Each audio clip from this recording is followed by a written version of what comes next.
Assalamualaikum warahmatullahi wabarakatuh. Waalaikumsalam warahmatullahi wabarakatuh. Saya Kristen bang, jangan mengucapkan salam sama saya. Yang tahu diri aja yang jawab, silakan. Saya mengingatkan aja. Iya, karena rahmat dan keselamatan tidak mungkin tertera kepada orang-orang kafir.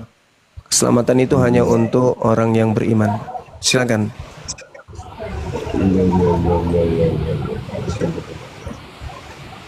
Ya. Jadi gimana itu kok bisa ada di Bang dalam Zuma Quran izin, tadi dia tertulis? bertanya di dalam surah Al-Jasiyah ayat 31 itu kepada siapa dilemparkan ayat itu? Lanjut Gurunda. Al-Jasiyah ayat 31. 31. Itu berbicara orang-orang kafir. Ah, Wa mereka-mereka ammal ini kan? ladzina kafaru afalam takun ayati tutsla alaikum fastakbartum wa kuntum qauman mujrimin. Nah, apa yang ingin ditanya di sana? Enggak, pertanyaan saya Iya. di dalam Al-Quran ada tertulis ayat, pernahkah kamu melihat orang-orang menuhankan hawa nafsunya? Oh, itu ayat 23 itu, Bang. Oh iya, udah. Dua kali masalah ayat, dua kali, Mak. Itu ayat 23 itu. Afara'aita minat takhaza ilahahu Yang saya maksud, hawahu. Iya, gimana? kenapa kok ada orang menuhankan hawa nafsunya? Gimana ceritanya? Baik. Seperti ini. Ketika dikatakan orang yang menuhankan hawa nafsunya, artinya orang yang menghambakan diri terhadap keinginan-keinginan jasadnya. Menginginkan kemudian kepuasan terhadap hawa nafsunya. Dan tidak peduli kepada ajaran pencipta langit dan bumi, melainkan hidup sesuai dengan keinginan nafsu. Orang yang mempertuhankan nafsunya adalah orang yang melakukan kehidupannya kemudian sesuai dengan kehendak nafsunya. Makanya di dalam Al-Quran surah Sa'ad ayat berapa? Ayat 26 Allah Subhanahu wa taala juga menjelaskan di sana bahwasanya orang-orang terdahulu itu kemudian mereka menginginkan untuk mempertuhankan hawa nafsu. Al-Quran surah Sa'ad ayat 26 Allah Subhanahu wa taala menjelaskan, Allah berfirman bahwasanya janganlah engkau mengikuti hawa nafsu karena akan menyesatkan engkau dari jalan Allah. Sungguh orang-orang yang sesat dari jalan Allah akan mendapat azab yang berat karena mereka melupakan hari perhitungan. Innal ladzina yadilluna an sabilillah lahum azabun syadid. Sebelumnya Allah memerintahkan jangan engkau mempertuhankan, jangan engkau mengikuti, wala tattabi' hawa fayudillaka an sabilillah. Janganlah engkau mengikuti hawa nafsu karena akan menyesatkan engkau dari jalan Allah. Contoh, ketika kemudian ada perintah di dalam Al-Quran surah Al-Ma'idah atau surah An-Nisa, jangan engkau makan babi, itu haram. Tetapi orang yang menuhankan hawa nafsunya, meninggalkan larangan itu, lalu mengikuti hawa nafsunya, yaitu makan babi. Itu yang dimaksud. Ketika dikatakan la ikrah, jangan engkau mendekati zina, la taqrabuz zina, dia tidak peduli. Dia melakukan persinahan di mana-mana. Itu artinya orang itu mempertuhankan nafsunya. Mengidolakan hawa nafsunya, gitu Bang. Oke, berarti bisa juga kita sebut termasuk orang Islam mempertuhan Muhammad gitu. Kalau Nabi Muhammad tidak ada dipertuhankan, karena apa yang diterangkan oleh Nabi Muhammad adalah untuk mempertuhankan kepada Allah. Tidak ada perintah Nabi Muhammad untuk mempertuhankan dirinya, nggak ada. Gimana? Tadi saudara mengatakan menghambakan diri, mengikuti hawa nafsunya. Iya. Dia mempertuhankan hawa nafsunya, betul? Iya. Terus Nabi Muhammad itu datang mengajarkan fattakullah, untuk bertakwa kepada Allah. Salah satu bentuk ketakwaan adalah menghindarkan diri kita untuk tidak mengikuti hawa nafsu. Orang yang mengikuti hawa nafsu adalah orang yang menolak kenabian Nabi Muhammad. Itu orang yang menuhankan nafsunya. Iya, iya. Seperti itu. Jadi kata saudara bahwa yang dimaksud menuhankan hawa nafsunya, menghambakan diri kepada hawa nafsunya, Iya. lebih mengikuti hawa nafsunya, betul. Yes. Lebih mengikuti hawa nafsunya. Ya, Berarti termasuk juga kaum musliman wal muslimin mempertuhankan Muhammad. kok bisa? Ya, karena umat muslim mengikuti dan menghambakan diri kepada Muhammad. Jadi gini, saudara, ketika kami mengikuti Nabi Muhammad, kami menundukkan nafsu kami malah. Karena kalau mengikuti Nabi Muhammad, kami diharamkan makan makanan yang sudah digariskan untuk jangan dimakan. Kami dilarang kemudian untuk berlaku seperti hewan. Kalau mengikuti Nabi Muhammad, berarti kami mentaati Nabi Muhammad sama halnya membunuh nafsu kami. Karena dengan mengikuti Nabi Muhammad, contoh, sekarang ini bulan suci Ramadan. Siapa yang kami ikuti untuk tidak makan di siang hari? Nabi Muhammad. Berarti kami tidak mengikuti nafsu. Kami mengikuti iman kami untuk taat kepada beliau, mengikuti beliau di dalam prosesi keagamaan. Yang dimaksud mempertuhankan hawa nafsu adalah seperti ente. Yesusnya berpuasa, ente tidak puasa. Yesusnya bersunat, ente tidak bersunat. Yesusnya ibadah sabat, ente kemudian jingkrak hari Minggu. Itu nafsu yang Anda ikuti. Sekarang saya tanya, siapa yang memerintahkan, sabar, siapa yang memerintahkan ente kemudian menjadi Kristen? Tuhan? Tidak. Yesus? Tidak. Lalu siapa? Ya hawa nafsu. Nabi Muhammad, siapa yang memerintahkan kemudian kami ikut kepada Nabi Muhammad? Ya Allah. Mana dalilnya? Qul in kuntum tuhibbunallah fattabi'uni. Ikutlah kepadaku, yaitu Nabi Muhammad. Ada perintah. Yang tadinya kami malas ngapain puasa. Oh jangan ikuti hawa nafsumu. Kamu harus mengikuti perintah Allah, yaitu berpuasa. Sebagaimana Nabi Muhammad mengajarkan berpuasa. Itu bukan hawa nafsu. Itu akal sehat. Jadi Anda kalau belajar Islam itu ya perkuat kuda-kudanya dulu. Jangan sampai Anda keteteran. Tapi kok paksa sekali supaya umat Islam ini menyembah baginda Rasul Nabi Muhammad. Kenapa kayak gitu ya Gurunda ya? Ya karena begini, mereka diperintahkan kemudian oleh Paulus untuk menjadikan Paulus itu sebagai teladan. 1 Korintus 11 nomor 1, jadilah teladanku sebagaimana aku ini juga Kristus. Jadi Paulus minta diteladani. Ketika kemudian mereka menyembah Yesus, itu atas perintah Paulus, apakah boleh dikatakan mereka juga menyembah Paulus? Karena Paulus yang mengajarkan menyembah kepada Yesus.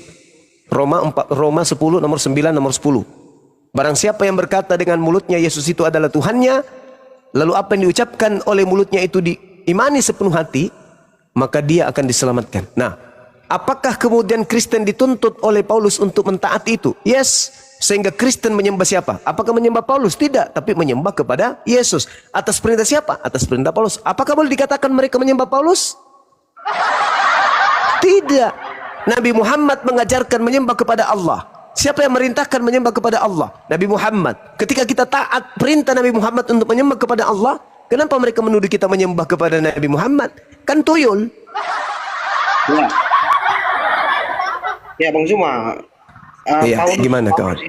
Paulus itu kan dia menulis di versi aslinya itu kan Tuhan kan. Jadi Kurios. Iya, penguasa, maksudnya penguasa di situ bukan Tuhan. Yang kata Tuhan itu kan baru muncul 1791. Iya. Itu dirubah oleh salah satu penerjemah Alkitab kan. Iya. Paulus itu tidak, kalau tuduhan Abang Paulus menyuruh menyembah Yesus dengan berdasarkan kata Tuhan tadi, kan otomatis tidak masuk karena Paulus menulisnya dengan kurios Tuhan. Kemudian siapa yang merubah Tuhan jadi Tuhan itu, kalau abang mau menyalahkan ya salahkan orang yang merubah. Sementara Paulus tidak menulis di aslinya itu Tuhan, tetapi Tuhan. Dan otomatis Tuhan itu tadi terbantahkan itu.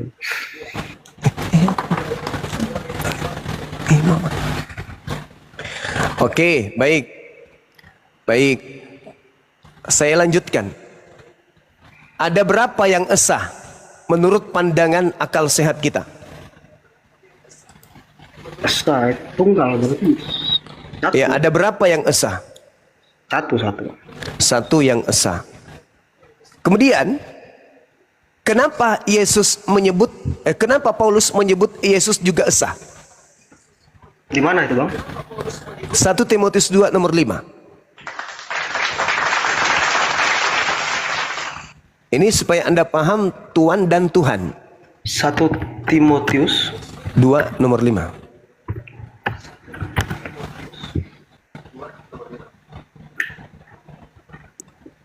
Yang dibawa mencatat Kolose 9 nomor 2 itu kebalik. Yang benar Kolose 2 nomor 9.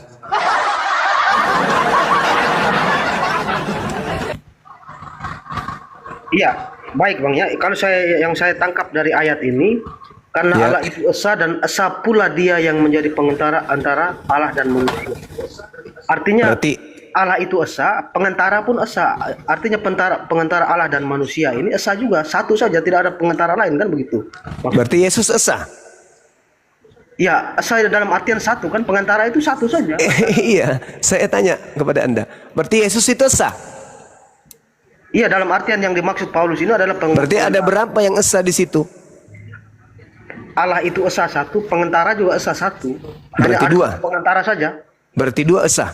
Bukan, Allah itu bukan pengantara. Di sini kan Loh. dibedakan. Yang bergelar esa itu kan hanya pencipta langit dan bumi karena tidak serupa dengan apapun. Yesus serupa dengan kita enggak?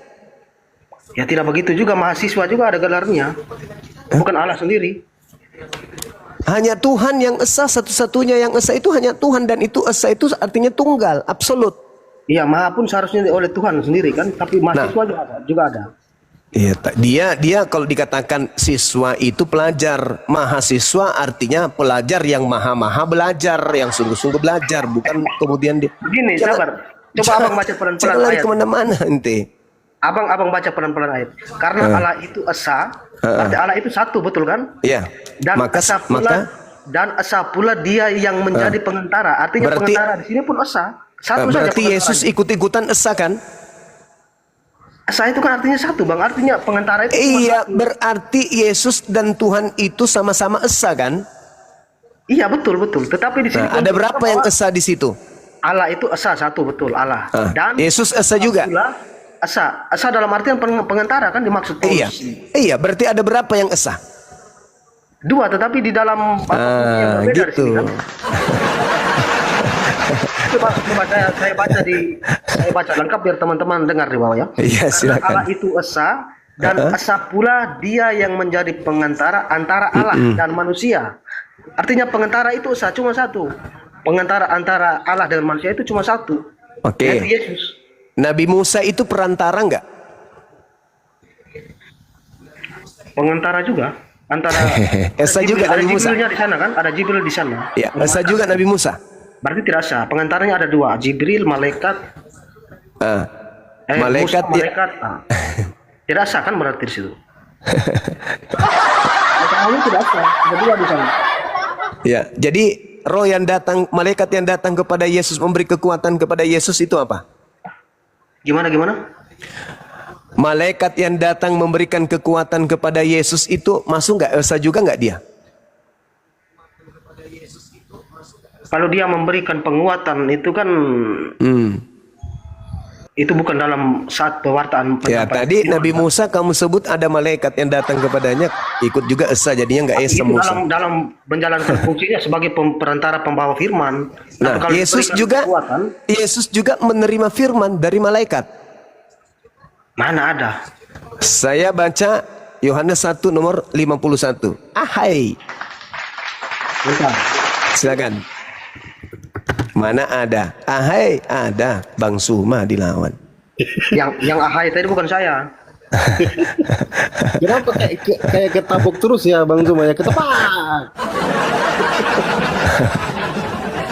Assalamualaikum Gurunda Zuma. Waalaikumsalam warahmatullahi wabarakatuh. Bang Ardi. Syekh Ardiansa, masya Allah. Masya Allah. Silakan Syekh. Teman-teman di follow ya akun Bang Ardi ini, entah akun keberapa ratus ini. Bantu di follow. Sekarang sehari aja akunku tumbang 3 loh. Ngeri. Lanjut Gurunda. Selamat.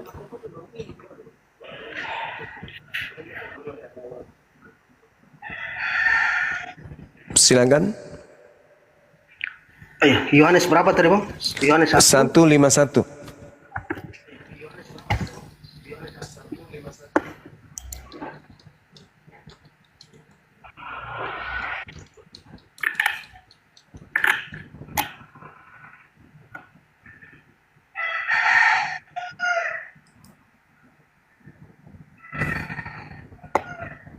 Aku berkata kepadamu, sesungguhnya engkau akan melihat langit terbuka dan malaikat-malaikat Allah turun naik kepada anak manusia.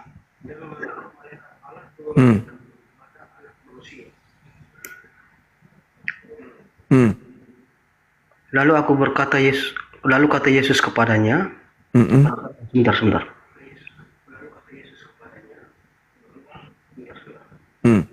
Aku berkata kepadamu, sesungguhnya engkau akan melihat langit terbuka, malaikat-malaikat Allah turun naik kepada anak manusia. Ini yang melihat langit terbuka nih siapa nih bang? Gak tahu, aku juga gak tahu.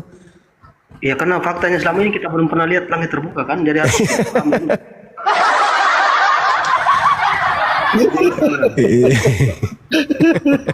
Abangnya lucu juga ya. iya dong, harus sesuai fakta. Kan kita belum pernah, siapa yang sudah pernah lihat langit terbuka di sini? Tanyalah sama penulisnya kitab Anda. Nah, maksudnya kita baca dulu dari ayat atas supaya paham maksudnya. Iya, mana tahu begitu dibaca dari atas langit tertutup jadinya kan ya.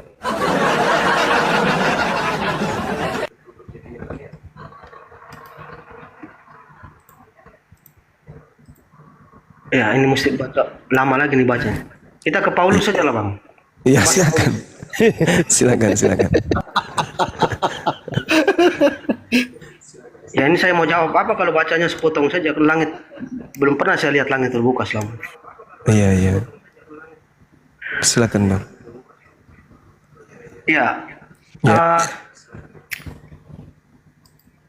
Kan selama ini abang bernarasi bahwa suara yang didengar oleh Paulus di padang itu adalah Mesias palsu atau Yesus palsu yang mengaku-ngaku sebagai Yesus kan, iblis. Iya, betul. Nah, itu ayat pendukungnya yang mana bang?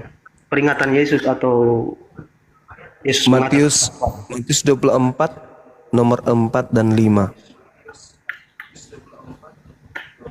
Jawab Yesus kepada mereka, waspadalah supaya jangan ada orang yang menyesatkan kamu, sebab banyak orang akan datang dan memakai namaku dan berkata, akulah Mesias, dan mereka akan menyesatkan banyak orang. Ayat ini mau dikaitkan dengan suara yang didengar Paulus, bang ya? Iya, betul. Endingnya nanti Anda baca di 23 sampai nomor 26.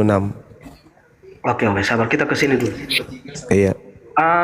Sepengetahuan saya yang didengar Paulus di padang itu bukan orang, dia hanya ada cahaya dan suara dari langit saja, kalau seingat saya. Bukan orang berarti bukan Yesus. Ya, Anda karena menjawab. dari cerita itu kita tidak bisa menyimpulkan orang karena tidak ada fisiknya. Iya, Paulus mengaku memang. Paulus mengaku, aku menerima Injil bukan dari manusia. Berarti bukan dari Yesus. Baik. Kalau begitu begini. Sini kan Yesus bilang waspadalah supaya jangan ada orang yang menyesatkan kamu sebab banyak orang. Di sini banyak orang, artinya banyak nih, bukan suara satu itu saja. Iya. Dan akan datang memakai namaku dan berkata akulah Mesias dan mereka akan menyesatkan banyak orang. Kamu akan mendengar deru perang atau kabar-kabar tentang perang. Ini di mana? Itu kalau kita kaitkan dengan suara di padang gurun itu tidak nyambung ini, bang. Kok nggak nyambung pula? Bagaimana kemudian Paulus menerima pernyataan dari sosok ngaku Yesus lalu diterima oleh orang Roma, lalu orang Roma menjadikan ajaran Paulus itu sebagai ikatan kerajaan. Resmilah kemudian Paulus jadi rasul bagi mereka, Setelah itu mereka melakukan peperangan kemana-mana, termasuk menindas orang-orang yang ada di Yerusalem pada saat itu. Itu real, itu fenomena yang ada. Bagaimana kemudian mereka datang membakar semua Taurat yang ada mereka temukan, dan pembaca-pembaca kitab sucinya orang Yahudi itu mereka bunuh. Baca kitab kitab MKB 2. Jelas itu. Bagaimana Yerusalem itu diratakan oleh mereka yang ngaku-ngaku pengikut Paulus. Dengan simbol tentara perang, bendera berbentuk dengan simbol salib. Siapa itu? Ya pengikut Paulus. Itu terbukti, Bang. Makanya Yesus mengatakan waspada. Ketika ada orang berkata ada Yesus di sini, ada Yesus di sana, jangan kau percaya. Camkanlah aku telah mengatakannya kepadamu. Itu perintah camkan itu tidak main-main loh. Yesus sampai mengatakan camkanlah, aku telah mengatakannya terlebih dahulu kepadamu. Jadi apabila ada orang berkata ada Yesus di padang gurun, ada Yesus di dalam kamar rahasia, jangan kamu percaya. Apa sebabnya jangan percaya? Sebab kalau aku yang datang, di data nomor 27-nya, seperti kilat yang menyambar cahayanya terlontar dari timur sampai ke barat, demikianlah nanti kedatangan anak manusia. Nah itu, langit, matahari, gelap, bulan tidak bercahaya, bintang-bintang jatuh, kuasa dunia bergoyang, anak manusia Yesus akan nampak di langit, dan seluruh manusia akan meratap. Lalu kemudian manusia seluruhnya di atas dunia akan melihat aku datang. Itu tanda kedatanganku. Kalau ada yang mengaku bertemu aku dan tanda itu tidak ada, itu bukan aku. Waspada, hati-hati, itu penyesat. Iya, Bang, baik. Kalau pengertian saya berdasarkan ayat pertemuan itu Yesus tidak datang di sana. Kan Paulus hanya mendengar suara, kan datang. Itu artinya dengan fisiknya. Sama kayak Bang Suma, saya mendengar suara Bang Suma di sini, kan Abang tidak perlu datang ke sini kan? Oke. Boleh baca 2 Yohanes 1 nomor 7, Bang? 2 Yohanes 1 nomor 1.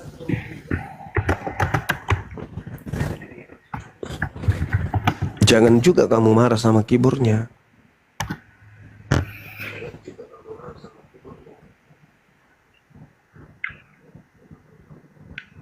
Sebab banyak penyesat telah muncul dan pergi ke seluruh dunia yang tidak mengaku bahwa Yesus Kristus telah datang sebagai manusia.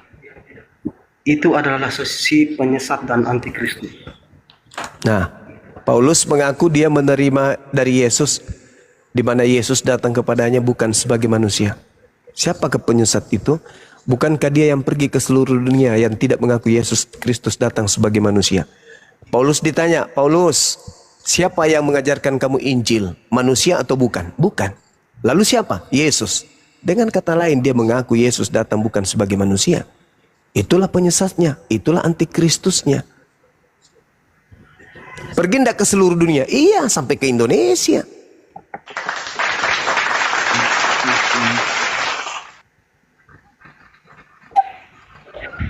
Ayat 7. Sekarang Saudara Martin, apakah Anda menyembah Yesus?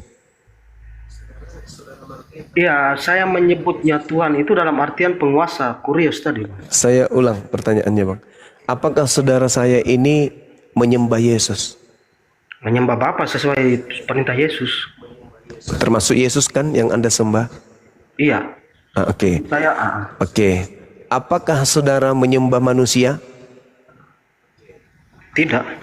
Siapakah penyesat itu? Bukankah dia yang pergi ke seluruh dunia yang tidak mengaku Yesus datang sebagai manusia?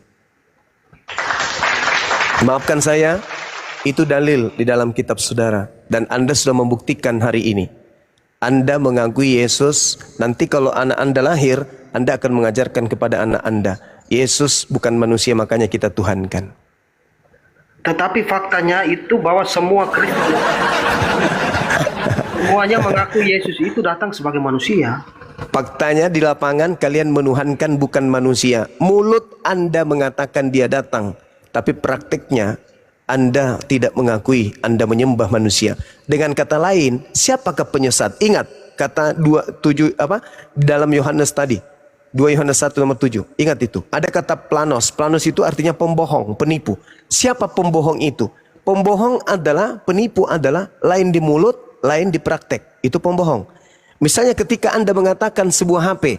HP ini adalah pisang. Atau pisang Anda katakan ini adalah HP. Padahal yang ada di tangan Anda itu adalah pisang. Sama ketika Anda mengatakan Yesus itu manusia.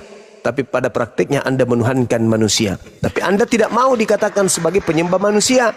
Dan Anda menyembah Yesus. Dengan kata lain, Anda mengajarkan bahwa Yesus bukan manusia. Tidak mungkin Anda mau menyembah manusia. Dengan demikian tidak mungkin Yesus bagi Anda manusia. Hanya mulut Anda yang mengatakan dia manusia. Kenapa? Karena Maria melahirkannya. Tetapi pada prinsipnya Anda mengatakan Yesus bukan manusia. Sekarang yang menjadi permasalahan bukan di situ. Yang menjadi permasalahan adalah ketika Anda mengatakan Yesus manusia dan ketika Anda mengatakan Anda bukan penyembah manusia, itu sama dengan Anda sedang menyembah makhluk yang datang kepada Paulus yang bukan Yesus. Ya, baik Bang. Jadi pemahaman saya soal dia datang sebagai manusia itu kan begini, dia punya hakikatnya kan roh. Dulu sebelum alam semesta ini ada, dia sudah ada kan roh. Nah, kemudian dia ada pengertian kalimat bahwa dia datang sebagai manusia, itu artinya yang dulunya roh sebelum alam semesta ini ada, kan dia datang kemudian dalam bentuk manusia, kan begitu. Saudara, Dan semua Kristen mengakui Yesus ini datang sebagai manusia. Tidak ada satupun Kristen yang tidak mengakui itu. saudara, kelemahan saudara Kristen itu selalu menggunakan dalil berlapis, dan lapis dalil yang mereka gunakan itu lari daripada pesan yang ada. Contoh, ketika Anda mengatakan Yohanes 1 nomor 1, Yohanes 1 nomor 14 sebagai dalil pembenaran akan ketuhanan akan Tuhan Anda yang adalah Yesus. Sebenarnya itu hanya tameng. Anda itu sebenarnya mempertuhankan Yesus bukan karena Yohanes 1, bukan, tetapi karena Filipi 2. Belum baca saya malah. Coba Anda baca Filipi 2 nomor 1, nomor 2, Filipi 2 nomor 6, nomor 7, nomor 8. Itulah dasarnya kenapa kalian menyembah sosok Yesus. Bukan karena Yohanes 1, bukan. Tapi pendeta pastor kalian selalu mengedepankan ketika menguraikan tentang ketuhanan Yesus, selalu membawa Yohanes 1 nomor 1, Yohanes 1 nomor 14. Padahal bukan di situ. Yohanes 13 nomor 3, bukan di situ intinya. Inti daripada ketuhanan Yesus dalam perspektif agama Kristen itu adalah bisikan-bisikan Yesus Kristus itu kepada Paulus. Paulus setelah dibisikin, kemudian Yesus Kristus melahirkan catatan-catatan Paulus yang kalian sebut sebagai surat-surat Paulus. Filipi 2 nomor 6, nomor 7, 8. Theos turun mengosongkan dirinya, tidak mempertahankan kedewaannya, melainkan mengosongkan diri dan mengambil rupa seorang hamba dan menjadi manusia. Bukan firman Tuhan, saudara, bukan firman Tuhan yang menjadi daging. Yesus itu bukan. Tetapi Yesus yang kalian sembah itu adalah roh datang mengambil rupa wujud manusia. Ya, kalau begitu begini saja. Kita coba bicara jangan pakai Alkitab dulu. Kalau di akal saya begini, di akal saya itu bahwa dari kita semua umat manusia ini mesti ada salah satu pemimpin tertinggi dari manusia itu sendiri, Bang. Pemimpin tertinggi. Iya. Raja di atas segala raja. Siap. Penguasa di atas segala penguasa dan sebagainya. Siap.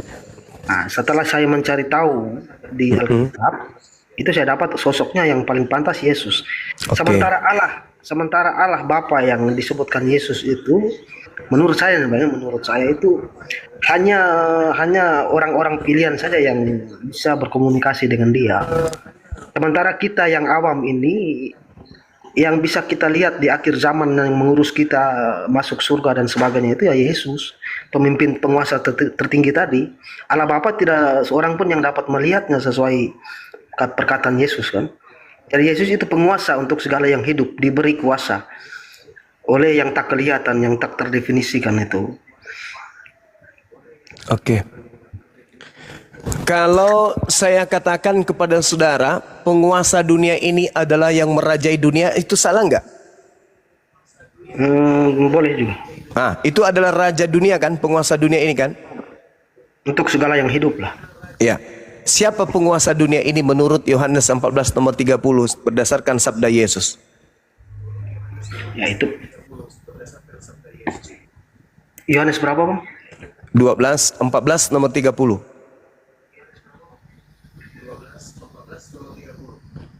Yohanes 14:30. Siapa penguasa dunia? Yohanes.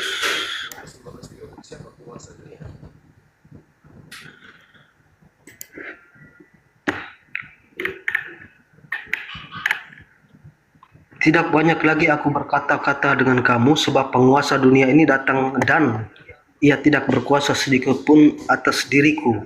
Siapa penguasa dunia itu? Tetapi supaya dunia tahu bahwa aku mengasihi Bapa dan bahwa aku melakukan segala sesuatu seperti yang diperintahkan Bapa kepadaku. Yesus menjelaskan di situ dia bukan penguasa, tapi dia taat kepada perintah Tuhan. Nah, di data 30-nya itu siapa? Yang 30-nya itu siapa? Ya, penguasa dunia itu siapa? Penghibur. Loh, kok jadi penghibur, Bang? Bro, penghibur? Seorang penghibur kan? Bukan. Yohanes 14:30 itu iblis. Mana ada di sini? Menjanjikan penghibur di sini. Judul Yohanes 14:30, Bang. Mana ada Yesus menjanjikan iblis bagaimana itu? Loh, berbeda. Berbeda dengan penguasa dunia ini itu iblis. Ini perikopnya Yesus menjanjikan penghibur. Yang menjadikan ada judulnya di situ siapa? Ya dari apa namanya inti poin dari ayat yang begini banyak kan dia simpulkan menjadi judul kan di sini. Waduh, kalau Anda membaca dalam kitab saudara, jelas sekali bahwa penguasa daripada dunia ini itu adalah iblis. Matius 4 nomor 8, iblis membawanya pula ke atas gunung yang sangat tinggi dan memperlihatkan kepadanya semua kerajaan dunia dengan kemegahannya. Wahyu 9 nomor 11, dan raja memerintahkan mereka. Raja yang dimaksud di sini apa? Raja yang menguasai jurang maut. Kalau iblis itu penguasa kejahatan. Nah, lalu siapa yang jahat ini yang tidak berkuasa terhadap diri Yesus? Di sini kan kalau berdasarkan perikopnya dia menjanjikan seorang penghibur yang kemudian nanti teman-teman Islam memakai sebagai nubuatan untuk Nabi Muhammad kan. Oke, silakan Anda baca Yohanes 12 nomor 31 kalau gitu. Itu kata Yesus, bukan kata saya tapinya. Sekarang berlangsung penghakiman di atas dunia ini. Sekarang juga penguasa dunia ini akan dilempar keluar. Dan aku, apabila aku ditinggikan dari bumi, aku akan menarik semua orang datang kepadaku. Sekarang penguasa dunia ini siapa? Di sini Yesus memberikan nama istilahnya, kisi-kisi tentang kematiannya, Bang ya. Sebentar. Sekarang berlangsung penghakiman di atas dunia ini. Maksudnya Yesus ini dihakimi kan. Sekarang juga penguasa dunia ini, berarti Yesus itu akan dilempar keluar bumi, maksudnya dikubur. Dan aku, apabila aku ditinggikan dari bumi, maksudnya dia diangkat. Aku akan menarik semua orang datang kepadaku. Nah, ini cocok nih. Jadi sekarang berlangsung penghakiman di atas dunia ini, artinya Yesus diadili kan, dihakimi. Sekarang juga penguasa dunia ini akan dilempar keluar. Artinya dia mati dan dilempar keluar bumi, maksudnya dikubur. Oh, jadi menurut Anda penguasa dunia itu Yesus? Ya, menurut pernyataan di sini. Di sini dia menyampaikan kisi-kisi tentang kematiannya ini dan kebangkitannya. Loh, penguasa dunia itu bukan Yesus, Bang. Penguasa dunia itu iblis. Tidak terbukti karena dia gagal merayu Yesus di padang gurun. Hah? Dia gagal merayu Yesus di padang gurun kan? Berarti tidak berhasil memberikan kuasa kepada Yesus. Ya, kalau yang pencobaan di padang gurun kan nyata tidak berhasil itu. Berarti kuasa dunia yang dimiliki oleh iblis itu tidak diberikan kepada Yesus kan? Ya itu kan janji iblis, berarti janji palsu, omong kosong itu iblis tuh. Oh begitu. Iya, saya tidak percaya perkataan iblis. Kalau abang mau percaya ya silakan. Tapi apakah menurut perjanjian lama iblis itu berkuasa terhadap orang-orang yang lemah? Iya, pastinya dia menggoda orang-orang yang lemah. Berkuasa berarti kan? Iya, kepada orang-orang yang lemah. Nah, sekarang yang dikatakan dalam Yohanes 12:31 ini, kenapa Anda mengatakan itu Yesus? Ini kan penguasa dunia, bukan penguasa orang-orang yang lemah. Penguasa dunia itu iblis. Mana bisa? Itu ajaran dari mana? Adinda Ardiansa monitor nggak nih? Siap abangku. Tolong buka Gimana Gurunda? Yohanes 12:31 dalam bentuk paralelnya deh. Oh siap Gurunda. Open cam atau dibacakan aja Iya, Gurunda? open cam. Oh, Yang open paralel. cam. Baik abangku. Yohanes 12:31, saya barusan baca juga itu. Sebentar.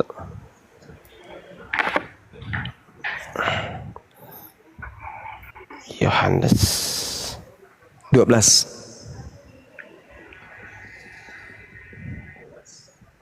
Yohanes 12:30. Oke, aku open cam dulu ya.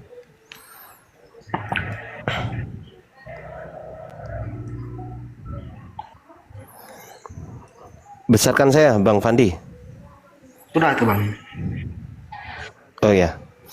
Yohanes 12:30 ya Gurunda. 31. 31, baik.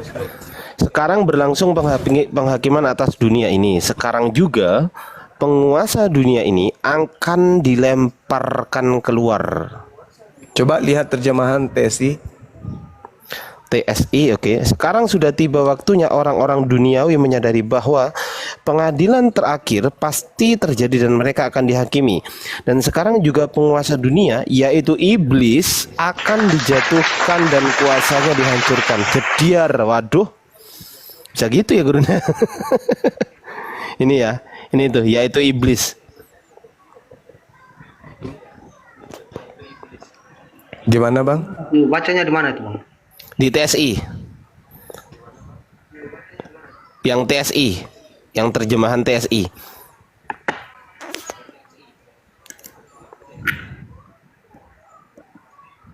Di Alkitab Sabda, Bang. Gurunda nemu aja deh. Jangkrik. Tunggu screenshot dulu, bentar. Sabar. Nemu aja lu Gurunda lu. Tapi ya masuk akal juga ya Gurunda ya. Misal penguasa dunia ini adalah Yesus ya Gurunda. Misal Bang Martin mengatakan penguasa dunia adalah Yesus, berarti Yesus akan dilemparkan keluar. Gitu. Ya bisa jadi. Nah? Bisa jadi.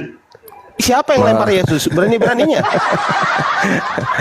Tidak, jadi polanya itu gini. Siap, Di dalam Gurunda. Yesaya 14 coba buka, kita lihat sama-sama Yesaya 14. Yesaya 14 nomor berapa? Baca dari data 12 sampai nomor 15-nya. 12. Oh ini.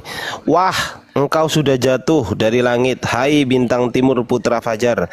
Engkau sudah dipecahkan dan jatuh ke bumi, hai yang mengalahkan bangsa-bangsa.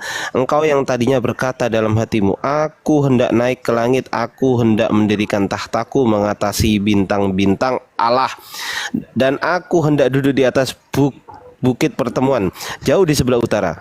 Aku hendak naik mengatasi ketinggian awan-awan, hendak menyamai yang maha tinggi. Sebaliknya, ke dalam dunia orang mati engkau diturunkan, ke dalam tempat yang paling dalam di liang kubur. Jadi Iya, iblisnya dilemparkan kemana? tempat paling dalam di liang kubur. Nah, ketika iblisnya dilemparkan dari mana? Dari Iya tadi mana Yohanes 31 tadi itu iblis dilemparkan keluar dari Yohanes, bentar guru. Aduh kok macet. Nah ini. Sekarang berlangsung penghakiman atas dunia. Sekarang juga penguasa dunia ini akan dilemparkan keluar. keluar dari Kalau dari dunia, Yang tadi itu yang dibaca di Yesaya 15 nomor 15 dimasukkan ke dalam mana? Yesaya 14:15 misalnya. Ya, Yesaya 14:15 Gurunda. Iya. Sebaliknya ke dalam dunia orang mati, engkau diturunkan dunia orang mati, Gurunda. Nah, ketika dia dilemparkan keluar dari Bumi. Bumi. kubur. Dari kubur. Oke. Kalau kita Dari pakai kubur, kan? terjemahan Iya, betul. Nah, berarti iblisnya dilemparkan dari keluar Apa, Ma? dari kubur. Sebentar, Ma. Keluar dari kubur. Nah, Yesus memberikan tanda angkatan jahat 3 hari 3 malam di perut. Di perut bumi. Berarti hari ketiga keluar dari Kubur. Dari perut bumi. Ini loh. sebentar Pak, Bang Ardi sebentar. Kalau kita pakai terjemahan yang TSI ini kita harus mengikuti bunyi kalimat yang di terjemahan itu juga.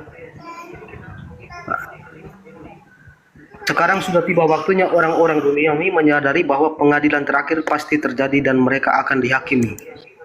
Dan sekarang juga penguasa dunia ini yaitu iblis akan dijatuhkan dan kuasanya akan dihancurkan. Kalimatnya berbeda dengan kalimat yang terjemahan baru di atas, makanya saya salah mengartikan tadi. Ya kalau di terjemahan TSI pakai kalimat yang ini ya pas, iblis akan dihancurkan. Tidak ada persoalan. Oke, berarti iblis tidak berhasil kemudian menyalibkan Yesus, betul? Atau jangan-jangan iblis yang berhasil menghancurkan Yesus? Mana yang betul ini? Ya ini kalau saya tafsir menurut saya maksudnya di sini iblis akan dihancurkan. Ini maksudnya bahwa Yesus berhasil mengalahkan penguasa kegelapan kematian itu yaitu iblis dengan kebangkitannya itu. Mati meja. Justru yang dilemparkan dari kubur itu yang tadi itu iblisnya.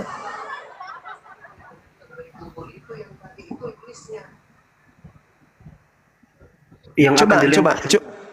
Coba begini, kita sederhanakan saja nih. Markus 16 nomor 12, Yesus menampakkan diri dalam rupa yang lain. Pertanyaannya nih, dari mana Markus tahu bahwa itu adalah Yesus dalam rupa lain? Sebentar dulu Bang ya. Kita selesaikan ini antara terjemahan baru dan terjemahan TSI ini. Kalau di terjemahan baru dia pakai kata akan dilempar keluar kan? Kalau di terjemahan TSI ini dia pakai kuasanya dihancurkan. Nah, artinya dilempar keluar yang di atas di terjemahan baru ini itu artinya apa sama dengan kuasanya dihancurkan. Artinya kuasa iblis ini dihancurkan dengan kebangkitannya tadi. Iya, jadi kalau kita lihat di dalam terjemahan TSI yang tadi ditunjukkan tahun berapa? Tahun 2014. 2014 ya. Nah, 2014 Gurunda. Ya, Betul. okay. Di situ dikatakan sekarang sudah tiba waktunya orang-orang duniawi menyadari bahwa pengadilan terakhir pasti terjadi dan mereka akan dihakimi. Dan sekarang juga penguasa dunia yaitu iblis akan dijatuhkan dan kuasanya akan dihancurkan. Ketika kemudian dikatakan dijatuhkan iblis ini dan kuasanya dihancurkan kemudian, artinya bahwa Yesus membuka kedoknya dia. Yesus membuka aibnya. Bahwa ketika kemudian ada sosok yang datang kepadamu mengaku Yesus, jangan kau percaya. Sehingga orang yang tidak percaya kemudian itu membatalkan kuasa iblis terhadap dirinya. Itu pasti. Makanya dikatakan pengadilan terakhir pasti terjadi dan mereka akan dihakimi. Siapa mereka ini? Ya yang percaya kepada penguasa dunia. Kan begitu. Sedangkan Yesusnya sendiri mengatakan di dalam Yohanes 14 bahwa iblis itu sebagai penguasa dunia ini datang dan sedikit pun tidak berkuasa atas diriku. Dengan kata lain, kalau kita menyadari ini dengan logika sehat, iblis tidak berhasil untuk menyalibkan Yesus. Tidak berhasil dia. Enggak. Kalau pemahaman kita tuh begini Bang, iblis ini kan penguasa kejahatan. Artinya Yesus mampu, maksudnya penguasa ini tidak mampu berkuasa atas Yesus, itu maksudnya Yesus ini mampu mengalahkan kuasa kejahatan yang kematian tadi. Loh, Mampu kalau mengalahkan dia iblis sudah dengan kematiannya. kalau dia sudah mati itu berarti dia sudah di-KO sama iblis. Terkait daripada dia keluar dari kubur, ya itu ceritanya iblis dilemparkan keluar. Iblisnya Enggak. yang keluar dari Kalau dia kubur KO, itu. kalau dia KO sama iblis, berarti yang di dalam kubur itu bukan iblis, karena yang di dalam kubur itu orang yang KO sama iblis. Oh tidak. Coba Anda lihat yang tadi yang Yesaya 14 itu kan iblisnya dilemparkan ke dalam kubur kan? Enggak, narasi abang yang pertama kan tadi bahwa Yesus KO sama iblis kan? Berarti Iyalah. yang mati di dalam kubur. Yesus. Orang yang KO sama iblis, bukan iblis. Matilah dia. Ya berarti bukan iblis, tetap kalau orang yang KO iya, tapi kalau bukan iblis. Iblis berhasil meng-KO Yesus, makanya Yesus mati disalib. Nah iya, berarti yang di dalam kubur itu kan Yesus, bukan iblis. Orang yang KO sama iblis. Iya, orang yang di-KO sama iblis, betul. Berarti bukan iblis kan? Yesusnya kan? Iya, berarti bukan iblis. Yesus sudah di-KO enggak? Sudah KO. Nah, di-KO. Kalau Itu iblis menurut abang, merasukinya menurut bisa abang. enggak? Gimana? Kalau iblis yang merasukinya kemudian bisa enggak? Ya kalau menurut saya tidak bisa. Oh, loh. Ya, Kan kalau sudah memang- Kalau memang iblis merasuk ke dia, berarti di dalam gua itu ada iblis, ada Yesus, ada dua di sana. Bukan iblis sendiri. Iblisnya kemudian sudah masuk di dalam diri Yesus. Berarti ada dua sosok di sana. Iblis di Ada dalam, yang merasuki kan? iya, iblis masuk ke dalam tubuh Yesus. Nah, berarti ada Yesus dan ada iblis. Nah, itu dia. Pantaskah Bukan itu Yesus sendiri. pertanyaannya, pantaskah itu terjadi terhadap Yesus? Nah, sekarang orang yang keluar dari kubur itu bisa dilihat atau tidak? Bisa dilihat. Iblis Bisa bisa dilihat. dilihat atau tidak? Dia ada di dalam. Faktanya di dalam Yohanes 6 nomor 70, Yesus mengatakan Yudas itu adalah iblis. Bisa nggak dilihat Yudas? Ya, yang dilihat Yudas, ya iblisnya kan tidak kelihatan. Sama, yang dilihat adalah sosok yang diserupakan dengan Yesus, padahal di dalam dirinya adalah iblis. Markus 16 nomor 12. Yesus Ya, enggak. menampakkan diri dalam rupa yang lain. Berarti Ya, Yesus enggak. dalam rupa lain ini adalah Yesus yang sudah kerasukan iblis. Iya, ini atau apapun tetap sosok yang dilihat itu adalah Yesus, walaupun ada iblis di dalam dirinya. Nah, Sama sekarang kayak pertanyaannya, bisakah iblis berkuasa atas diri Yesus? tidak bisa. Nah, berarti bukan Yesus. Ya itu kan pernyataan merasuki tubuh Yesus kan abang yang buat, bukan saya, bukan Alkitab. Loh, bagaimana ceritanya? Anda kan mengatakan Yesus mati, berarti berarti iblis berhasil membunuh Yesus. Tapi yang mengatakan tubuh Yesus dirasuki iblis itu abang, bukan saya. Kalau itu bukan Yesus kemudian, berarti itu Yudas.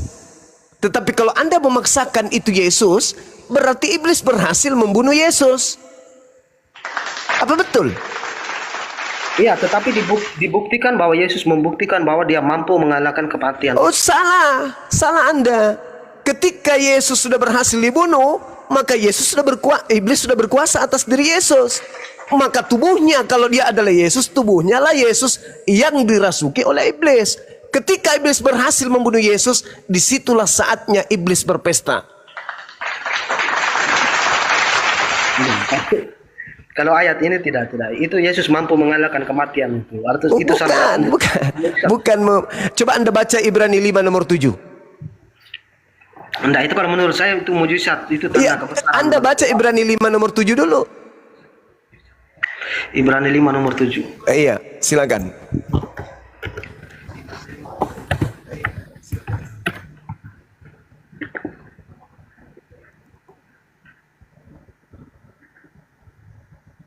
Di dalam hidupnya sebagai manusia, ia telah mempersembahkan doa dan permohonan dengan ratap tangis dan keluhan kepada Dia yang sanggup menyelamatkannya dari maut.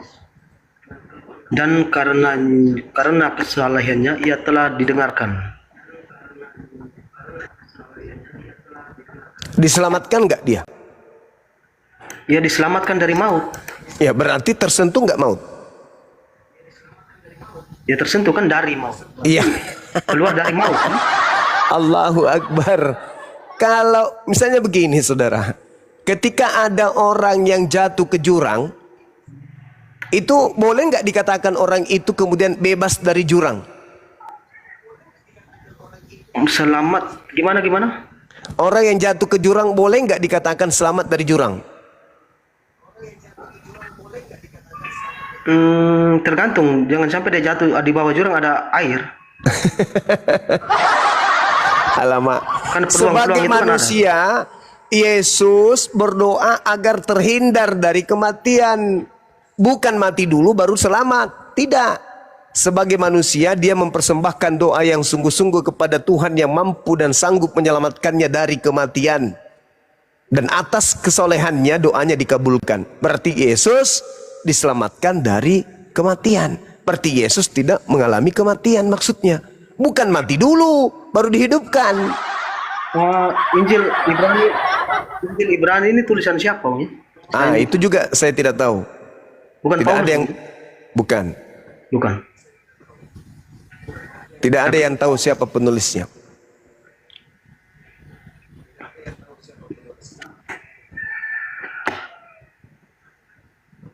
Ibrani itu juga. Begini aja kawan. Maukah pencipta langit dan bumi Yesus itu dibunuh? Itu aja dulu. Sorry gimana bang? Maukah pencipta langit dan bumi yang disebut Bapa itu agar Yesus itu dibunuh?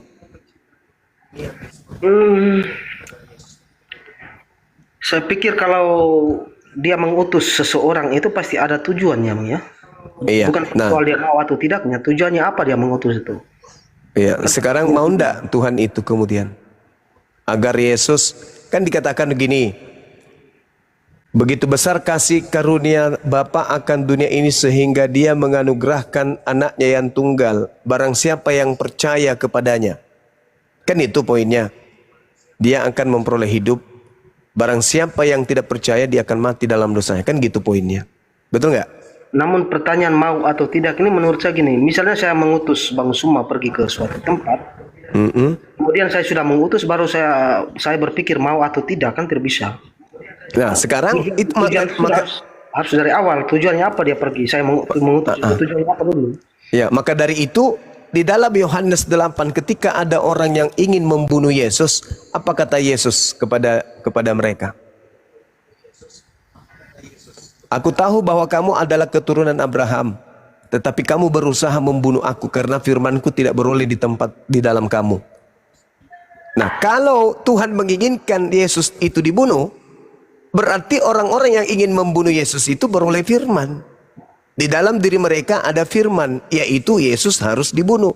Tetapi karena di dalam diri mereka itu tidak ada firman, keinginan mereka untuk membunuh Yesus itu bukan kehendak Tuhan. Kalau Tuhan yang menghendaki pembunuhan terhadap Yesus, maka orang-orang yang ingin membunuh Yesus adalah orang-orang yang ada firman di dalam diri mereka. Kenapa? Mereka ingin mempraktekkan firman Tuhan untuk membunuh Yesus. Faktanya, aku tahu bahwa kamu adalah keturunan Abraham, tetapi kamu berusaha untuk membunuh aku karena firmanku tidak beroleh tempat di dalam kamu, sehingga kamu ingin membunuhku. Kalau ada firman bunuhlah Yesus, atau ada rencana Tuhan memang untuk membunuh Yesus, maka orang-orang yang ingin membunuh Yesus itu memperoleh firman di dalam diri mereka. Mereka adalah pelaku-pelaku firman karena Tuhan memang sudah memfirmankan untuk membunuh Yesus. Tapi faktanya Yesus mengatakan, engkau ingin membunuhku karena tidak ada firman di dalam dirimu. Kalau firman ada di dalam diri seseorang, maka orang itu tidak akan pernah mau membunuh Yesus. Kenapa? Tuhan tidak menginginkan pembunuhan terhadap orang yang benar. Keluaran 23 nomor 7 nomor 8. Jangan kau membunuh orang yang tidak bersalah, jangan kau membunuh orang yang benar. Ketika ada orang yang ingin membunuh Yesus yang orang benar, maka orang itu tidak memperoleh firman di dalam dirinya. Sampai di sini kira-kira paham enggak? Paham tapi tidak setuju. Begini. Berarti Anda menolak Yesus. Silakan. Enggak apa-apa. tidak mungkin pembunuhan itu direncanakan oleh Allah, itu tidak mungkin. Berarti tidak pernah difirmankan. Setuju. Pembunuhan itu pasti maunya si penguasa kejahatannya itu iblis. Berarti tidak pernah difirmankan dan tidak pernah direncanakan, artinya tidak ada dinubuatkan penebusan dosa melalui pembunuhan terhadap Yesus. Ketika ada nabi lain yang mencoba dibakar tetapi api didinginkan, itu kan juga tidak ada firman juga sebelumnya kan. Memang itu keinginan Tuhan memilih dan mengutus nabi itu untuk suatu tujuan, tetapi keinginan untuk membakar nabi itu kan keinginan iblis. Oke. Lalu menebus dosa dengan membunuh Yesus itu keinginan siapa? Ya keinginan iblis. Pembunuhan itu keinginan iblis. Penebusan dosa bukan keinginan iblis. Oke, udah selesai Bisa kita kan? disatukan lah. Berarti selesai kita kan? Berarti pembunuhan terhadap Yesus itu keinginan iblis kan? Iya, pembunuhan itu pasti kejahatan itu maunya iblis. Berarti penyaliban adalah simbol Kemenangan atas iblis dengan kebangkitan. salah Anda. Kok dibalik lagi? Penyaliban itu adalah simbol iblis karena keberhasilan iblis membunuh Yesus. Tadi Anda kan sudah menjawab, tidak ada keinginan Tuhan membunuh Yesus. Yang mau membunuh Yesus itu adalah iblis. Ketika Yesus kemudian disalibkan, artinya Yesus dibunuh, arti itu kemenangan bagi iblis. Ya, tetapi akhirnya iblis dikalahkan juga dengan kebangkitan. Tidak ada cerita itu, nggak ada cerita itu, nggak ada. Ya, ada. Nggak ada cerita itu.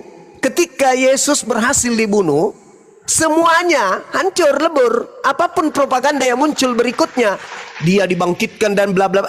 Itu sudah karya iblis, bukan lagi karya Tuhan. Ada nggak kemudian Tuhan menginginkan pembunuhan terhadap Yesus? Tak ada. Justru kalau Anda membaca Amsal 21 nomor 18, ketika Yesus kemudian dibawa, ingin ditangkap, ingin dianiaya, Tuhan membiarkan atau tidak? Tidak. Makanya Petrus disebut iblis. Hei Petrus, kau adalah iblis, kau batu sandungan bagiku. Kau hanya memikirkan apa yang dipikirkan oleh manusia. Apa yang dipikirkan oleh manusia? Ini Yesus kalau dibiarkan ditangkap pasti dibunuh. Tapi yang dipikirkan oleh Tuhan bukan itu. Yang dipikirkan oleh Tuhan adalah ketika kalian berusaha membunuh utusanku, maka aku akan menggantikannya dengan orang yang lain. Itu keinginan Tuhan. Mana buktinya? Baca Amsal 21 nomor 18. Orang fasik, orang pengkhianat dipakai sebagai tebusan bagi orang yang benar. Itu keinginan Tuhan. Berarti ketika Yesus ditangkap itu keinginan Tuhan baru muncul di situ supaya dia. Oh bukan, yang ditangkap itu bukan Yesus. Yang ditampar, yang dianiaya, yang diludahi, yang diseret ke bukit Golgota itu bukan Yesus.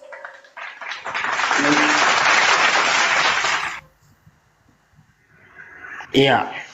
Sekarang coba kita kembali ke pengaitan antara Alkitab dengan Al-Quran tadi. Iya, Yang silakan. disalib itu bukan Yesus kan? Oke, mari sebelum kita pindah ke Al-Quran, coba saya kasih analisa sederhana melalui Bible. Coba Anda lihat di dalam Markus 14, apa yang tertulis di sana. Yang tertulis di sana di data nomor 50-nya, 1, dikatakan begini.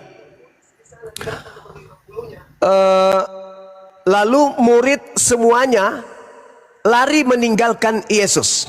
Berapa murid yang lari meninggalkan Yesus? Berapa murid Yesus? 12. 12. Oh, Yudas nggak ikut, berarti 11 kan? 11. 11 murid lari meninggalkan Yesus. Itu 1. Nomor 51-nya, ada seorang muda yang pada waktu itu hanya memakai sehelai kain lenan untuk menutupi badannya, mengikuti dia. Mereka hendak menangkapnya, tetapi anak muda itu melepaskan kainnya dan lari dalam keadaan telanjang. Siapa anak muda ini? Ingat, 11 murid sudah lari duluan. Anak muda ini siapa? Oke, artinya begini. Jadi menurut secara tidak langsung abang mau mengatakan begini kan? Ada dua sosok yang diserupakan. Yang pertama, Yudas yang diserupakan menjadi Yesus kemudian ditangkap. Kemudian Yesus ini diserupakan lagi menjadi anak muda, kemudian lari dengan keadaan telanjang. Nah itu kan itu sudah dari jauh itu bang. Oh, sabar. Jangan tergesa-gesa. Jangan Allah tergesa-gesa. menyelamatkan Yesus dengan lari telanjang, kan tidak masuk akal itu. Jangan tergesa-gesa. Di situ dikatakan bahwasanya orang yang lari dalam keadaan telanjang melepaskan kain. Betul? Iya, itu artinya abang mau mengatakan Yesus yang diserupakan menjadi anak muda itu kan? Tunggu dulu. Siapa yang menggunakan kain lenan? Anak muda. Siapa itu? Ya tidak diceritakan, tidak disebutkan namanya. Baca Memang- Yohanes 13 nomor 4.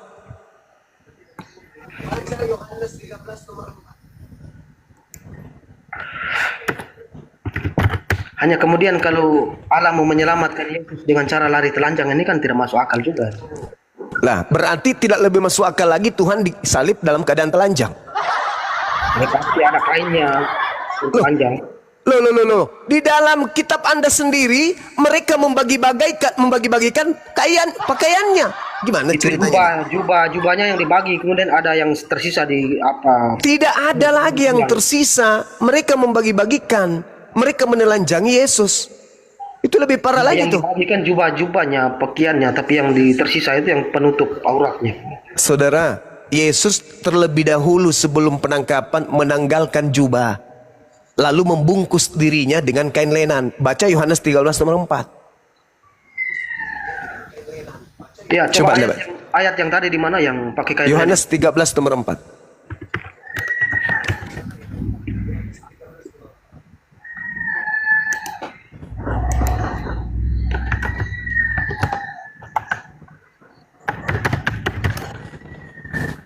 Hancur komputer.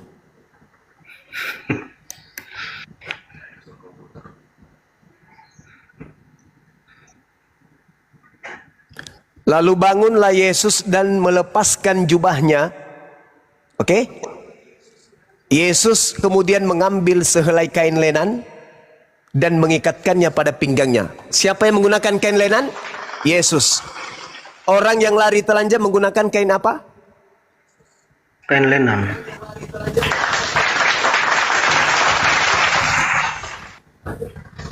Oh, jadi abang mengambil kayak kata kain lenan ini untuk dikaitkan dengan anak muda tadi. Yes, karena dalam Yohanes 13 itu adalah sejenak sebelum perjamuan terakhir.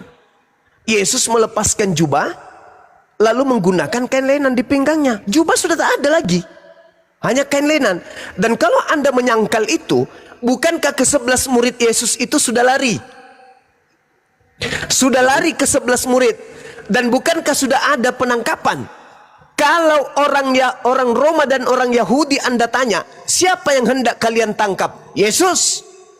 Yang lain? Enggak. Yesus Barabas mau enggak? Enggak mau.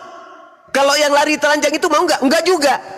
Kami cuma ingin menangkap Yesus karena hanya Yesus yang kami cari. Pertanyaannya, bukankah Yesus kalian sudah tangkap? Kenapa masih mau menangkap yang lari tadi dengan telanjang? Artinya apa kawan? Orang-orang Roma tidak mengenali Yesus. Makanya ketika Yudas diajak, apa kata Yudas? Yang aku cium itulah Yesus, tangkaplah dia. Karena orang Roma tidak mengenal siapa Yesus. Yang mana yang Yesus ini, yang mana. Kalau Yesus sudah ditangkap dan itu betul-betul Yesus, mereka tidak ragu. Karena Al-Quran mengatakan mereka ragu. Mereka tidak ada pengetahuan sedikit pun bahwa yang mereka tangkap itu adalah Nabi Isa alaihi salam. Mereka ragu tentang apa yang mereka tangkap itu. Itu Al-Quran yang mengatakan. Kitab suci saya. Dan hari ini saya buktikan kepada saudara bahwa tentara Romawi yang menangkap Yesus itu ragu tentang tentang siapa yang mereka tangkap. Mereka mengalami pertentangan satu sama yang lain.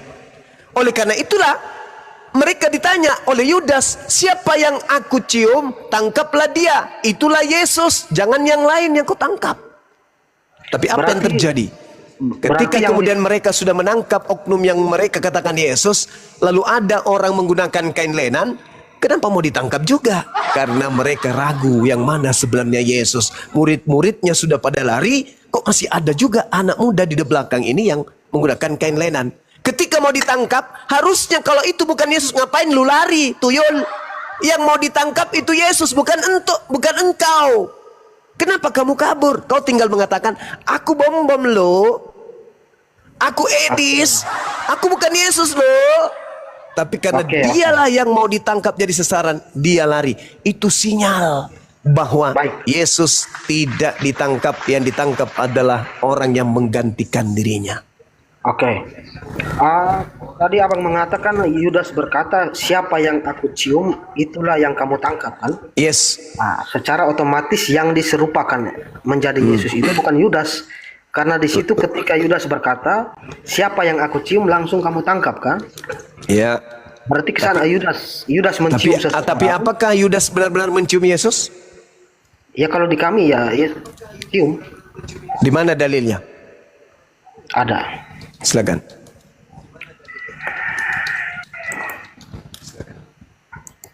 Tapi saya lupa ayat mana itu. Kan saya Mati pikir minyak. abang mengatakan tadi. Abang sudah baca sebelumnya. Ku cari, sabar. Silakan. Silakan. Kan tadi abang yang bawa. Saya pikir abang sudah baca Iya. duluan. Silakan. Silakan.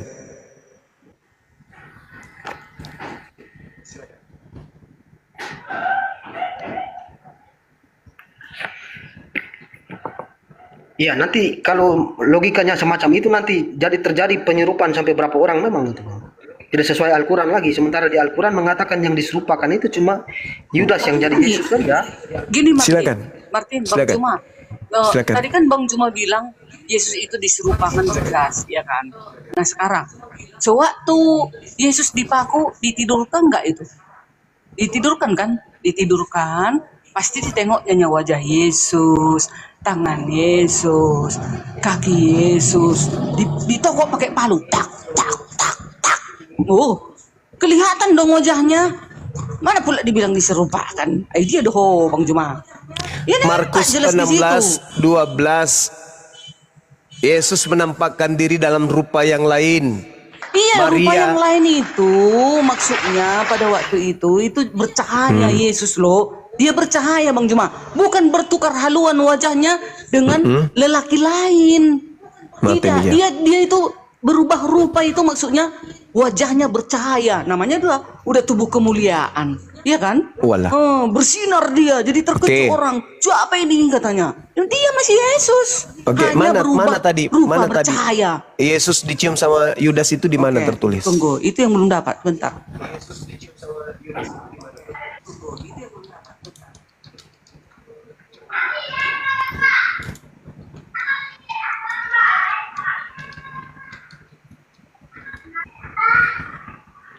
Matius berapa itu? 26.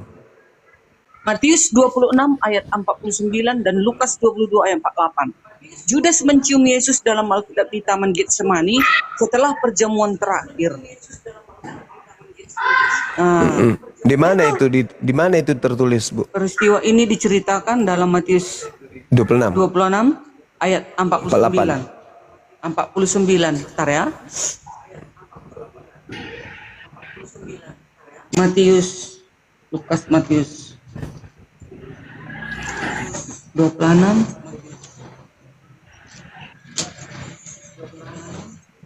49 44 49 nih. 49. Orang 48 ya, orang yang menyerahkan dia telah memberi apa?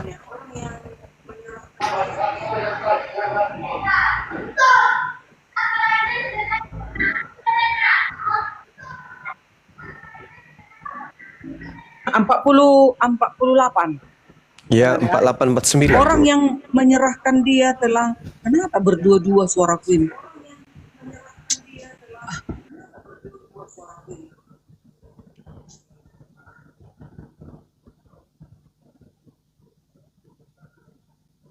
Udah.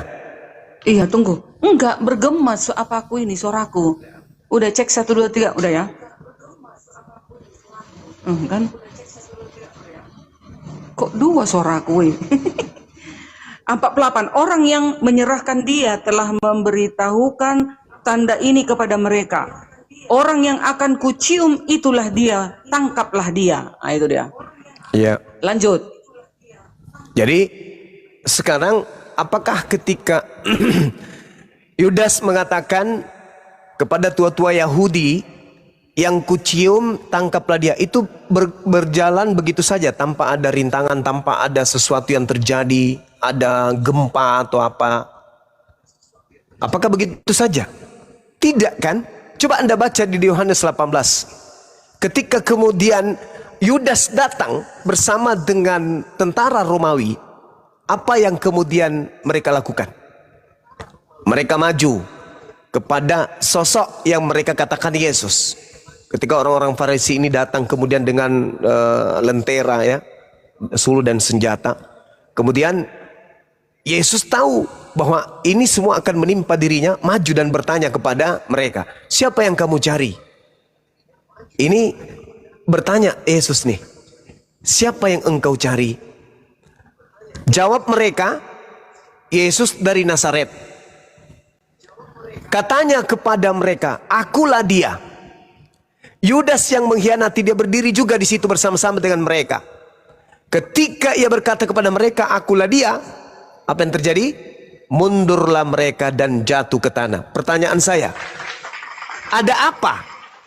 Kok tiba-tiba mereka bertanya, siapakah yang kamu cari?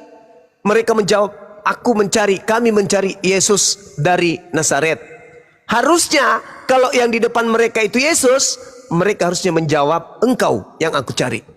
Apalagi di situ ada Yudas. Hendaknya Yudas berkata, engkaulah yang aku cari. Tapi apa faktanya? Akulah yang engkau cari itu. Akulah dia, Yesus yang engkau cari itu. Apa yang terjadi? Mereka mundur dan mereka jatuh ke tanah. Artinya ada sesuatu yang terjadi di sana. Maka ketika dilakukan penangkapan, yang terjadi salah tangkap. Makanya ketika dia digiring kemudian penangkapan itu terjadi, digiring, apa yang terjadi? Murid-muridnya lari meninggalkan, kemudian ada seorang pemuda yang menggunakan kain lenan yang juga ingin ditangkap. Siapa pemuda yang menggunakan kain lenan yang lari dengan telanjang ini? Baca Yohanes 13 nomor 4. Kecuali saudara-saudara ingin membuktikan ke saya atau kepada umat Islam, di antara 11 murid Yesus, tapi kan muridnya sudah lari. Lalu siapa ini? Yang benar kalau kita rujuk kronologisnya adalah yang ditangkap Yudas, 11 muridnya yang lain lari, kemudian yang nyusul lari dengan menggunakan kain lenan itu adalah Yesus. Itu baru betul.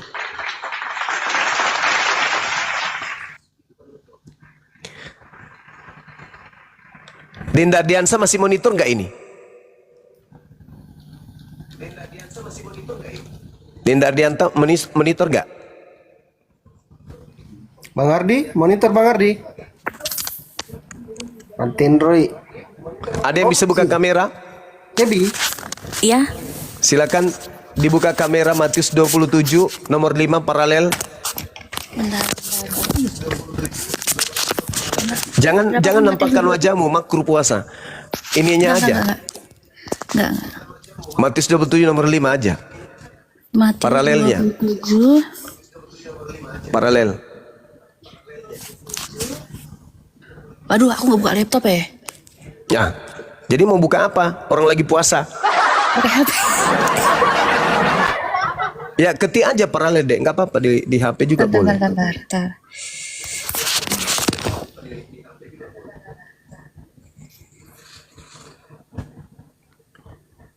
Matius 25 nomor 27. 27 nomor 5. Buka Cep.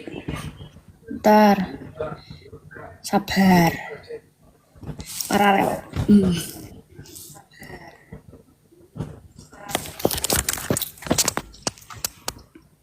Kecil banget.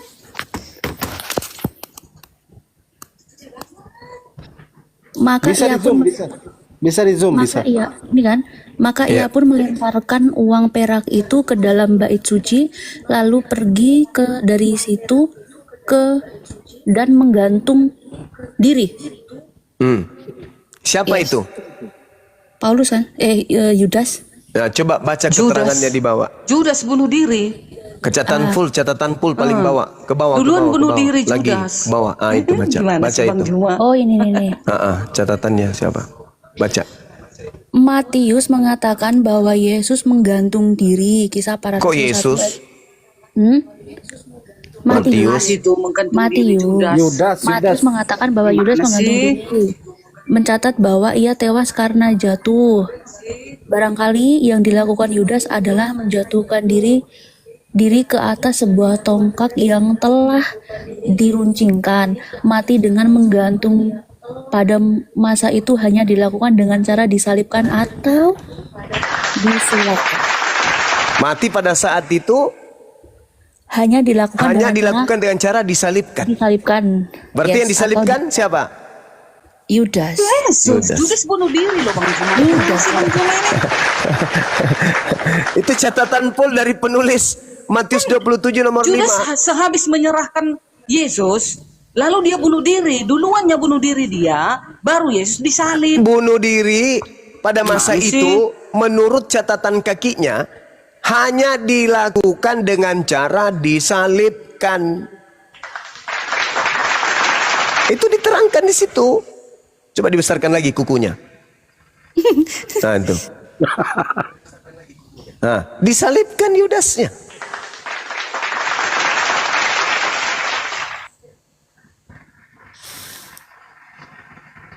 Waduh.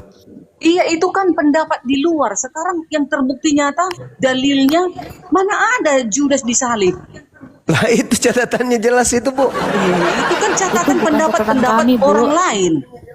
Itu pendapat orang lain. Jadi nanti kalau ada sejarawan yang percaya bahwa Yesus disalib, percaya Bang Juma. Ada ini 6 sejarawan di luar kekristenan. Orang Yahudi ada, Rabi Yahudi ada, percaya Yesus disalib. Gimana? Oke. Jadi kalau misalnya Yudas bercerita tentang Yudas, kita lihat di dalam Matius 26 nomor 15. Atau apa yang bertalian dengan keadaan itu. Kisah para Rasul 1, 18, 19. Yudas membeli tanah darah, lalu bunuh diri, jatuh tertelungkup. Itu kata Kisah para Rasul 1. Yudas membeli tanah lalu bunuh diri. Di Matius 27 nomor 5 nomor 8, Yudas melemparkan uang lalu gantung diri. Imam-imamlah yang memungut uang itu lalu membeli tanah. Ini kontradiksi. Matius 27 menceritakan Yudas bunuh diri dulu, lalu imam yang membeli tanah. Kisah para Rasul 1, 18, 19, Yudas membeli tanah dulu, lalu bunuh diri. Mana yang betul? Jelas duluan Judas bunuh diri, mati, lalu Yesus disalib. Sekarang kenapa orang teman-teman muslim mengatakan bahwasanya diserupakan dengan Judas? Kan lari jalur. Lah, penyaliban itu terjadi memang, iya. Sekarang ketika berbicara mengenai Yudas bunuh diri, mana yang betul? Yudas melemparkan uang, lalu gantung diri, imam kemudian membeli tanah. Atau yang betul adalah Yudas membeli tanah dulu, lalu gantung diri. Mana yang betul? Iya samanya itu, duluannya dapatnya keping 30 keping perak itu, lalu dibeli malah tanah. Gimana? Siapa yang membeli tanah? Yudas atau imam? Ya. Iya maksudnya. Ya. Sekarang kita kan membicarakan tentang siapa yang diserupakan itu. Enggak, Kan supaya orang cerita Bang Juma yang bilang Anda si sebutkan Judas. tadi, Bu, bahwa Yudas dibunuh diri dulu baru Yesus, itu kita lihat titik akurat informasi itu di mana. Sedangkan bunuh dirinya Yudas terkait dengan pembelian tanah itu simpang siur bertentangan antara satu sama yang lain. Di Matius 27, Yudas melemparkan uang lalu bunuh diri, tidak beli tanah. Imam yang beli tanah setelah Yudas bunuh diri. Di Kisah para Rasul 1:18, Yudas beli tanah dulu, bukan imam yang beli tanah, lalu kemudian Yudas bunuh diri. Mana yang betul?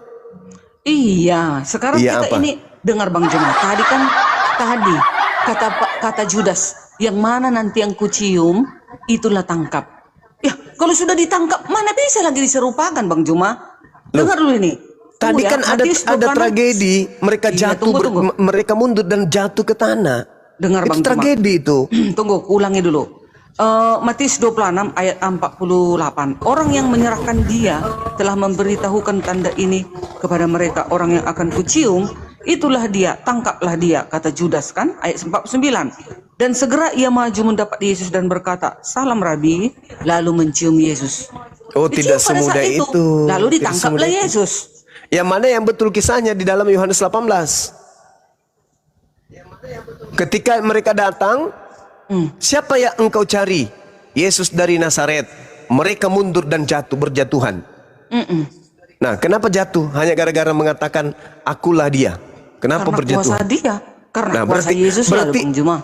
berarti ada tragedi dahsyat terjadi di situ kan? Udah pasti. Ah, Sewaktu itu juga murid-muridnya memotong pun kupingnya tentara itu. Lalu Yesus mengambil kuping itu lagi, menyatukan kembali. Bisa Nah. aja dihabisinya semua itu, bisa. Tapi Nah. kenapa dibiarkan? Gak tahu kau kak, kalian? Bukan gak bisa kupanggil 12 pasukan malaikat untuk menolong aku. Kan gitu Iya. kata Yesus kan. Iya, Sekecilnya nih kubuat semua nih, tentara Romawi ini sekali hembus jatuh, kata Yesusnya. betul. Tapi kenapa nggak kulakukan itu? Supaya genaplah nubuatan para nabi. kenapa tidak dilakukan itu? Supaya genaplah firman Tuhan di dalam kitab Tanak. Apa itu? Orang jahat dijadikan sebagai ganti orang benar, orang fasik sebagai tebusan. Maka tragedi tukar guling ini harus terjadi.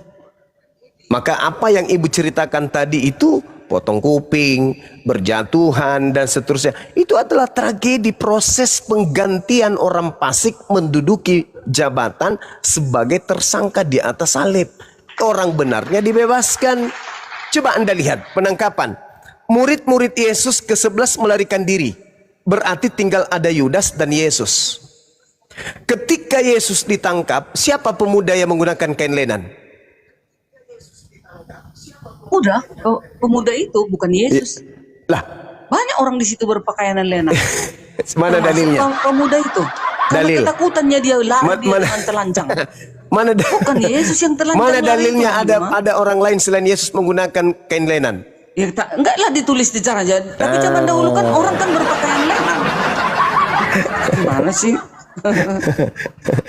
Tapi yang pasti kemudian cerita-cerita ini dikelilingi oleh cerita yang simpang siur.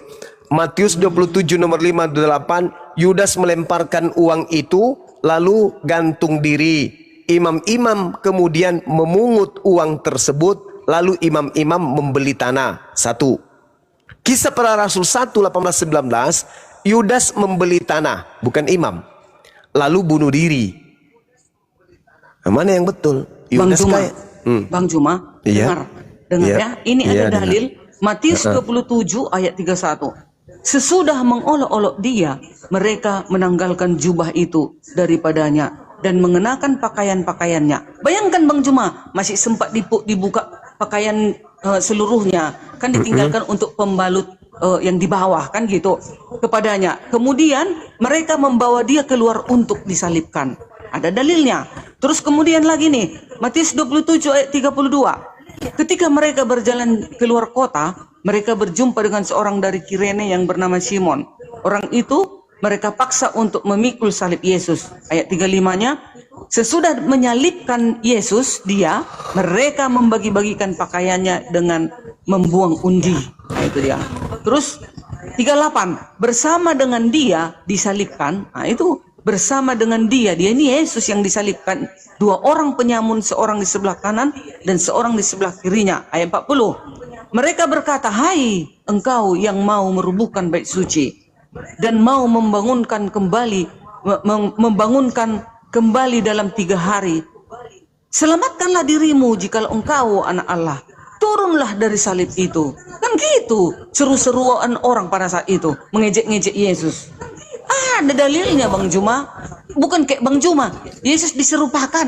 Mana dalilnya? Sama siapa diserupakan? Mana ayatnya? Nggak ada, Bang Juma bilang. Berarti yang mana kita penipu ini? Bang Juma atau kami Kristen? Ini dalilnya ada, ayat 42 Bang Juma. Orang lain diselamatkan tetapi dirinya sendiri tidak dapat diselamatkan. Raja Israel, baiklah turun dari salib itu dan kami akan percaya kepadanya. Kan gitu orang bersorak-sorak Bang Juma. Disaksikan orang menonton Yesus itu tersalib. Banyak yang nonton loh Bang Juma. Gimana sih?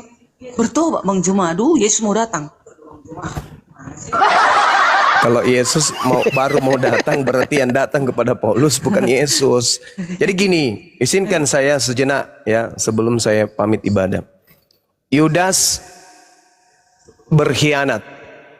Matius 26 nomor 24, anak manusia memang akan pergi sesuai dengan apa yang ada tertulis tentang dia. Akan tetapi celakalah orang yang oleh anak manusia itu diserahkan. Adalah lebih baik bagi orang itu sekiranya ia tidak dilahirkan. Ini menandakan bahwa ucapan Yesus ini tidak ada indikasi nubuat tentang pembunuhan terhadap dirinya. Karena di situ Yesus mengatakan adalah lebih baik bagi orang yang mengkhianati dia itu tidak dilahirkan. Artinya itu murni pengkhianatan dan tidak ada nubuat dari Tuhan tentang itu. Dan Yesus mengatakan anak manusia memang akan pergi sesuai dengan yang ada tertulis tentang dia. Ada tertulis tentang dia. Di mana? Di kitab para nabi. Bagaimana dia diloloskan. Dan yang menggantikannya adalah pengkhianat. Lukas 22 nomor 22. Sebab anak manusia memang akan pergi seperti yang telah ditetapkan. Kalau anak manusia ini, Yesus ini ditetapkan pergi dalam keadaan dibunuh, maka kenapa Yudas itu dikatakan oleh Yesus adalah lebih baik kalau dia itu tidak dilahirkan? Berarti Tuhan mentakdirkan Yudas sebagai pengkhianat.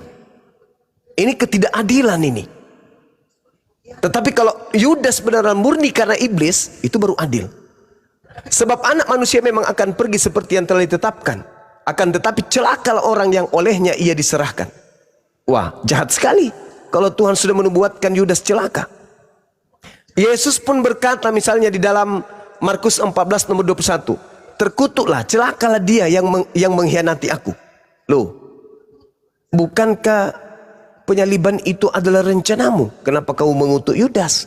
Bukannya Yudas itu pahlawan, berkat dia rencanamu terkabulkan. Tapi yang betul adalah Matius 4 nomor 6. Lalu berkatalah kemudian iblis kepada Yesus, jikalau engkau adalah anak Allah, anak Tuhan, jatuhkanlah dirimu ke bawah, sebab ada tertulis mengenai engkau, Tuhan akan memerintahkan malaikat-malaikatnya dan mereka akan menatang engkau di tangannya agar kakimu tidak terantuk kepada batu. Ini nubuat untuk Yesus. Di dalam Mazmur 91 nomor 11-12 benar-benar tertulis tentang Yesus. Apa itu? Malaikat-malaikatnya akan diperintahkannya kepadamu untuk menjaga engkau di segala jalanmu. Mereka akan menatang engkau di atas tangannya supaya kakimu jangan terantuk kepada batu. Seperti Yesus tidak diizinkan kemudian dibunuh. Tuhan akan datang membantu dia. Nah, di dalam Yohanes 3 nomor 16, karena begitu besar kasih akan dunia ini, akan Tuhan terhadap dunia ini, sehingga Tuhan menganugerahkan anaknya yang tunggal supaya setiap orang yang percaya kepadanya tidak binasa, melainkan beroleh hidup yang kekal. Sedangkan kalau Anda melihat di dalam Ibrani 5 nomor 7, Yesus berdoa agar selamat dan dia dikabulkan atas kesolehannya. Sedangkan Yudas di dalam Yohanes 6 nomor 70, namun seorang di antaramu adalah iblis. Dia adalah orang yang dikutuk. Galatia 3 nomor 13, iblis inilah yang dikutuk. Ulangan 27 nomor 25, si pemakan suap inilah yang dikutuk. Jadi kenapa kemudian Yudas ini yang harus dikutuk? Karena Yudas sering mencuri uang kas. Baca di dalam Yohanes 12 nomor 6, di mana Yudas seringkali kemudian mencuri uang kas sehingga ia dikutuk. Keluaran 23 nomor 78 jelas jangan menerima suap. Karena orang yang menerima suap ini kemudian yang akan dikutuki oleh Tuhan. Ya, sedangkan di dalam Matius 26 nomor 15 yang menerima suap adalah Yudas. Yohanes 19:31, mayat diturunkan sebelum Sabat. Berarti mayat ini adalah mayat yang melakukan dosa. Dikarenakan Ulangan 21 nomor 22-23, apabila orang engkau hukum karena engkau hukum mati karena dosanya sepadan dengan hukuman mati, jangan kau biarkan mayatnya semalam-malaman di atas salib. Karena jangan sampai dia menyentuh tanah, yang mana tanah itu adalah tanah yang diwariskan oleh nenek moyangmu, oleh Tuhanmu kepada nenek moyangmu. Nah, lalu Markus mengatakan di dalam Markus 14:21, terkutuklah dan celakalah dia yang mengkhianati aku. Jadi yang celaka itu yang berkhianat, bukan Yesus yang celaka. Yang mengkhianati Yesuslah yang celaka. Dan satu-satunya kandidat yang berkhianat kepada Yesus hanya Yudas. Dia adalah iblis. Maka yang dibunuh, yang disalibkan adalah orang pengkhianat. Sebagaimana yang sudah tertulis. Amsal 21:18. Pengkhianat dijadikan sebagai tebusan bagi orang benar. Amsal 17:23. Orang fasik menerima suap. Amsal 21 nomor 18, orang fasik dijadikan sebagai tebusan. Nah, yang menerima suap adalah Yudas. Berarti yang fasik adalah Yudas. Matius 27 nomor 58, Yudas melemparkan uang itu kemudian lalu bunuh diri. Bertentangan dengan Kisah Para Rasul 1:18 nomor 19.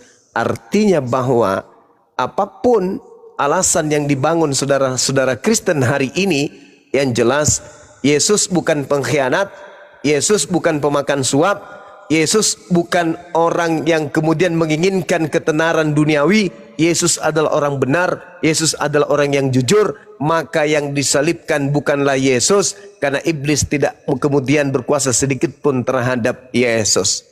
Sekira begitu sebagai penutup dari saya untuk saudara-saudara, silakan diambil alih forum kita ini agar supaya banyak yang mendengarkan dan menerima kemudian edukasi yang Tunggu dulu Bang disampaikan. Cuma. Demikian. 2 menit Gimana? lagi, jangan dulu keluar. Oke. Gurunda, izin informasi Gurunda, informasi sebentar.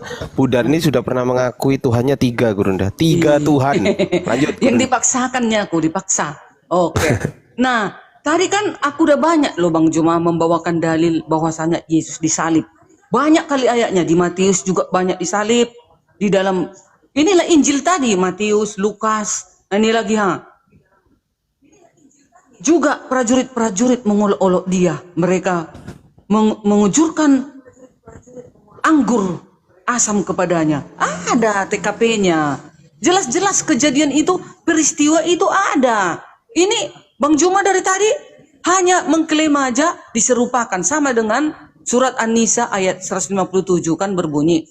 Dan kami hukum juga karena ucapan mereka sesungguhnya kami telah membunuh Al-Masih, Isa putra Maryam, Rasul Allah. Padahal mereka tidak membunuhnya dan tidak pula menyalibnya. Tetapi yang mereka bunuh adalah orang yang diserupakan dengan Isa. Mana namanya yang diserupakan ini? Ini dari tadi ku tunggu-tunggu nggak ada loh. Hanya klaim aja si Judas. Sementara Judas sudah duluan mati. Yesus baru ke depannya. Jam apa baru Yesus disalib? Judas sudah duluan gantung diri. Nah, tetapi dari tadi Bang Juma aku tunggu-tunggu siapa, di mana ayatnya ya? Kalau ada memang aku keluar dari kekristenan. Kalau ada ayatnya yang menggantikan Yesus itu adalah si Judas, dalilnya berarti nokoh kan selama ini, menokoh selama ini para bapak-bapak gereja yang mencatatkan ini, para rasul itu yang mencatatkan. Kalau ada dalilnya bahwasanya diserupakan, ini namanya nokoh. Tidak bisa diikutin ini. Kutinggalkan. Ini nggak ada, dari tadi aku sudah kusebutkan ayat penyalipan. Sedangkan sejarawan ada 6 di luar dari kekristenan mengakui Yesus itu disalib. Itu, ayo Bang Handi, kalau memang Bang Juma sudah pergi. Di dalam Matius 26 nomor 29. Tetapi aku berkata kepadamu, aku tidak akan minum lagi hasil pokok anggur ini sampai pada hari aku meminumnya, yaitu yang baru bersama-sama dengan kamu di dalam kerajaan Bapa.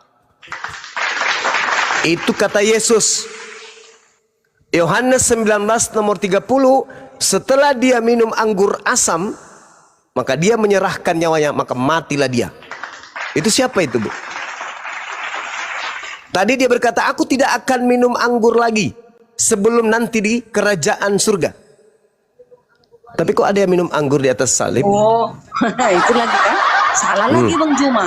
Itu maksudnya itu minum anggur itu tentang apa itu nanti perjamuan. Terus yang minum anggur asam ini kan memang yang disujukan kepada Yesus karena dia haus katanya. Lalu dia diberikan minum anggur asam itu. Bang Juma mencocok-cocokkan. Loh, dia kan berkata, aku tidak akan minum anggur lagi selain nanti di kerajaan Bapak. Iya, nanti di kerajaan surga itu baru dia minum anggur. Kita bersama dia di sana makan dan baru minum anggur. Gitu. Lalu yang minum anggur di salib, di tiang salib itu siapa? Ya Yesus. Disuguhkan dia minum anggur asam. Ya udahlah Bu Tarni, silakan dengan iman ibu. Tapi satu hal, Yesus disalib kan? Yesus disalib. Tapi satu hal, ketika Bu Tarni mencari nama yang diserupakan, itu boleh terjadi kalau Al-Quran itu dituliskan bersamaan dengan bersamaan waktunya penulis-penulis Bible Anda. Sayangnya Al-Quran bukan seperti itu. Al-Quran hanya menganulir, menggeser pernyataan-pernyataan orang-orang bahwa yang disalib itu adalah Yesus. Nabi yang datang kepada Bani Israel lahir tanpa ayah mengajarkan Injil kepada mereka. Itu yang ditolak oleh Al-Quran. Al-Quran kalau karangan Nabi Muhammad bisa saja dia menuliskan adalah Yudas, bisa. Tetapi karena bukan itu tujuan Al-Quran, Al-Quran datang untuk memuliakan Nabi Isa alaihissalam sebagaimana yang tertulis di dalam Yohanes 16 nomor 13 nomor 14, apabila roh kebenaran itu datang maka dia akan memuliakan aku. Maka dengan mengatakan bukan dia yang disalib, berarti bukan dia yang ditampar, bukan dia yang diludahin, bukan dia yang ditonjok, bukan dia yang kemudian ditelanjangin, bukan dia yang digantung, bukan dia yang dibunuh, bukan dia yang ditombak. Dengan kata lain, Nabi Isa alaihissalam tetap mulia, bukan dikutuk. Itu Al-Quran itu datang bukan untuk mengatakan bahwa yang disalib itu bukan Nabi Isa, tapi yang disalib itu adalah Yudas, bukan. Tetapi kalau Anda ingin tahu persis siapa yang disalib menggantikan Nabi Isa, namanya Yesus. Mari kita buktikan. Menurut umat Islam, Nabi Isa tidak disalibkan naik ke langit. Menurut Kristen, yang disalib bernama Yesus. Berarti yang menggantikan Nabi Isa kami adalah Yesus Anda. Cuman yang jadi permasalahan sekarang ini adalah Paulus. Di dalam Kisah Para Rasul 25 nomor 19, di situ justru membenarkan kemudian apa yang ditorehkan Al-Quran. Coba Anda lihat di Kisah Para Rasul 25 nomor 19 itu. Apa yang tertuang di sana? Tetapi mereka berselisih paham tentang seseorang yang bernama Yesus yang sudah mati, sedangkan Paulus katakan dengan pasti bahwa ia hidup. Ada yang mengatakan mati, ada yang mengatakan hidup, dan mereka berselisih paham tentang orang yang bernama Yesus. Al-Quran mana? Dari mana Nabi Muhammad tahu kalau mereka berselisih paham? Nabi Muhammad tidak pernah membaca Bible. Nabi Muhammad tidak mengerti kitab Yunani, Ibrani, Aramaik. Tapi Nabi Muhammad menorehkan mereka berselisih paham tentang Nabi Isa alaihissalam. Kisah Para Rasul 25 nomor 19.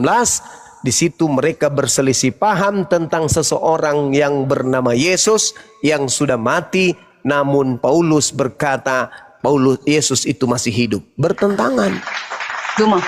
Bang Juma, makanya di dalam Galatia itu kan dikatakan hanya ada satu Injil. Injil itu menerangkan, mengabarkan tentang penyaliban. Dengar Bang Juma, nama-nama orang yang percaya Yesus disalib di luar dari kekristenan. 1. Flavius Josephus, sejarawan Yahudi, 37 sebelum Masehi sampai 100 Masehi. Bayangkan itu, kita baru semalam lahir Bang Juma. Ini udah percaya deh ini Yesus disalib. Tacitus 56 sebelum Masehi sampai 120 Masehi, sejarawan Romawi. Yang ketiga, Plinius yang muda 62 sebelum Masehi, ya, sebelum Masehi, 62 Masehi sampai dengan 11 Masehi, gubernur Romawi di Asia Kecil. 4. Literatur Rabines Yahudi, sejumlah karya tulis Rabines Yahudi, khususnya Talmud Babilonia, terdapat referensi tentang Yesus. Lucian Satiris 125 sebelum Masehi sampai 180 Masehi, seorang penulis pagan dari Samosata.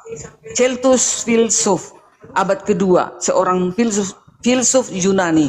Itu yang percaya ya, ada penyalipan. Masa kita baru kemarin sore lahir, berani-berani kita bilang Yesus itu tak disalib? Ya terserahlah. Udahlah, aku cukup lah karena data-data. Ini lagi ada ini ha. Flavius Josephus adalah seorang sejarawan Yahudi abad 1. Itu menulis tahun berapa? Beliau menulis tahun 90-an. Iya, dibanding kita Bang Juma baru lahir 50 tahun kemarin. Saya lebih percaya wahyu dari langit daripada miliaran orang bersaksi-saksi. Kebenaran itu tidak butuh saksi. Kalau yang dikatakan kebenaran tidak butuh saksi. Benar ya benar. Contoh, kenapa kita percaya kepada Nabi Musa? Ketika Nabi Musa berkata, Allah menciptakan, pada mulanya Allah berfirman, jadilah terang. Kenapa kita percaya itu? Adakah kita melihat? Adakah saksi melihat Tuhan menciptakan hari pertama, hari kedua? Tak ada. Kenapa kita percaya? Karena kita yakin itu wahyu dari langit. Makanya kita percaya. Jadi kita tidak butuh saksi akan kebenaran. Justru kebohongan yang diusung agar dianggap benar, itulah yang kemudian mempersiapkan saksi-saksi supaya bisa menyesatkan orang.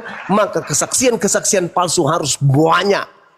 Kalau kebenaran tidak perlu saksi. Contoh nih, misalnya ada pembunuhan terjadi, dilakukan oleh Pak Bom misalnya, membunuh seorang anak SD. Tak ada yang melihat pembunuhan itu dilakukan oleh Pak Bom, tapi anak itu mati, dibuangnya kemudian di laut. Pertanyaannya, apakah pembunuhan itu tidak terjadi dikarenakan tak ada saksinya? Tetap saja terjadi. Karena itu kebenaran, maka tidak butuh saksi. Begitu sebaliknya, anak itu tidak dibunuhnya, tapi dipeliharanya oleh Pak Bom. 1000 orang bersaksi Bom membunuh anak itu, tapi tidak dibunuh, maka kesaksian itu siapapun yang bersaksi itu adalah bullshit. Jadi kebenaran itu tidak butuh saksi. Coba, apa kata Yesus? Engkau menghakimi seseorang, tetapi aku tidak menghakimi. Namun apabila aku menghakimi, maka kesaksianku itu benar. Sebab aku tidak seorang diri, melainkan aku bersama dengan Bapa. Bukankah di dalam kitab Tauratmu dikatakan, 2 saksi adalah sah, dan akulah yang bersaksi tentang diriku, dan juga Bapa bersaksi tentang aku. Berarti aku dan Bapa adalah 2 saksi. Aku dan Bapa adalah 2. Yohanes 8 itu jelas itu. Nomor 15, 16, 17, 18. Jadi kebenaran itu tidak butuh saksi, Bu Darni. Flavius pula yang Anda bawa. Yosefus itu tadinya adalah anak daripada seorang kaisar. Kaisar dari Roma. Jadi kalau dia berpihak kepada agama kakeknya, mamanya, neneknya, anak bapak angkatnya, wajar. Toh dia adalah pengkhianat yang tadinya adalah tentara Yerusalem, tentara daripada orang yang menyerang kekaisaran Roma. Dia ditangkap, habis itu dia diangkat menjadi keluarga dari kaisar, lalu kemudian dia menulis cerita yang berpihak kepada kekaisaran. Itu fakta. Jadi 1000 Flavius Yosefus, 1000 dia tidak ada artinya dibandingkan wahyu dari yang maha melihat. Saya kira begitu dari saya. Salam alaikum, akhi. Mudah-mudahan apa yang saya sampaikan ini bisa edukasi buat teman-teman yang ada di bawah. Demikian. Silakan, akhi. Silakan.